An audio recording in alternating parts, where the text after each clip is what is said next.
నేను కఠినంగా చెప్పినా కూడా మన కుటుంబము ఫ్యామిలీ ఇంపార్టెన్స్ ఉన్నది ఈ కలియుగంలో లాస్ట్ 25 years 30 years నుండి పూర్తిగా చితికిపోతుంది. నువ్వు సెకండ్ హౌస్ నువ్వు కరెక్ట్గా కరెక్షన్ చేసుకునే వాడివి నీకెందుకు జీవితం చెప్పు. ఇలా మాట్లాడడం తప్పు అనుకోవాలి. ఇది జరుగుతోంది. మిగిలిన హౌసెస్ గురించి మాట్లాడుకుంటాడు. ఏడేంటో పెళ్ళైతే పెళ్ళం గురించి మాట్లాడతాడు. అలాగే 5 ఏళ్ళ కొడుకు నా కొడుకును పెంచి నా కూతురు ఎంతో ఆనందపడిపోతుంటాడు. ఇది 5వ ఏళ్ళరా కొడుకు అన్న కూతురన్నా, భార్య అంటే 7 ఏళ్ళు అనుకున్నాం. వీటంటే ముందు 2 ఏళ్ళు ఒకటి ఉంది కదా, ఆ 2వ ఏళ్ళని ముందు కరెక్షన్ చేసుకో.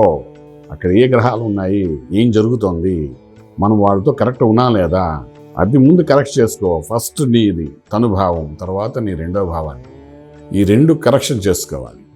ఈ కరెక్షన్ చేసుకున్నప్పుడు నీకు 12వ ఇంట్లో అక్కడ కౌంట్లో పడవు. ఖచ్చితంగా 2వ ఇంట్లో కరెక్షన్ చేసుకోకపోతే 12వ ఇంట్లో ఖచ్చితంగా నువ్వు అనుభవించవలసిందే. వేరే జన్మ అవసరం లేదు దీనికి. ఇది శాస్త్రం చెబుతోంది. శాస్త్రాన్ని చదివిన వాడిని కాబట్టి చెప్తున్నాను. పుస్తకంలా చెప్పితే ఎవరికి అర్థం కాదు. పుస్తకంలో ఉన్న భావాలను అర్థం చేసుకుని మన అనుభవాన్ని, అంటే నాకేదో అయిపోయింది అనుకోకండి, నాకే అనుభవం కాదు. అనుభవం అంటే ప్రజలను చూస్తున్న అనుభవాన్ని చూసిన తర్వాత ఎందుకు మన దగ్గర ఇలాగ వస్తున్నారు చూసిన తర్వాత చెప్తున్న విషయాలు జ్యోతిశాస్త్రపరంగా.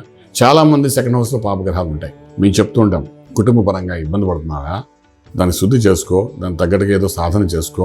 2వ ఇంట్లో ఉన్న వాళ్ళు ఎవరు, ఫ్యామిలీ. సో ఇంట్లో ఉన్న అన్నదమ్ములు ఎలా ఉన్నారు, ఇంట్లో ఉన్న అమ్మా నాన్న ఎలా ఉన్నారు, ఎవరికొకరు సేవ చేసుకో. ఎవరు లేరండి, గోమాతకు సేవ చేసుకో.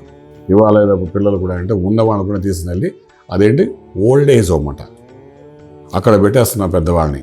అంతకంటే దరిద్రం కొట్టలేదు వాళ్ళకి. అంటే నువ్వు నీ కుటుంబాన్ని, ఏదైతే నీ కుటుంబాన్ని తీసినా పక్కన పడేసావు. మరి ఆ ఫలితం నీకు 12th house చూపిస్తుంది చెప్తాం కదా శాస్త్రం. 12 చూపిస్తే ఏం చేస్తారు అది? అప్పుడు నాది కూడా ఎవడు ఉండడు. చాలామంది మా దగ్గరికి వచ్చేటాడు, ఏముంది మా జీవితాలు అయిపోయాయి. ఒరే బాబు, నీ జీవితం కాదురా, నీ తదాంతరం కాదురా, నీ వంశానికి సంబంధించిన దోషాలని నువ్వు చేతులారా చేస్తున్నావు అనే సంగతి జ్ఞానము బుద్ధి నీకు లేనప్పుడు ఇక నేనేం చెప్పాలి? నువ్వు చేసే ప్రతి పని నువ్వు అనుకుంటావు నీకు బలంగా ఉన్నావు, శక్తి ఉంది, డబ్బు ఉంది, అన్నీ ఉన్నాయి, నాకేముంది, నేను బ్రహ్మాండంగా ఉన్నాను అనుకుంటే నువ్వు ఆల్రెడీ సెకండ్ హౌస్ని పాడు చేసుకున్నావు.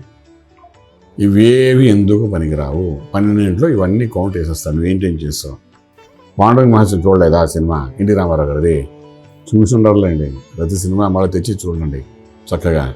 ఆఖరి దశలో ఏం చేసింది, తల్లిదండ్రులను మళ్ళా పట్టుకుని క్షమాపణ చెప్తేనే కానీ ఆ మహానికి వాడికి మోక్షం కలగలేదు.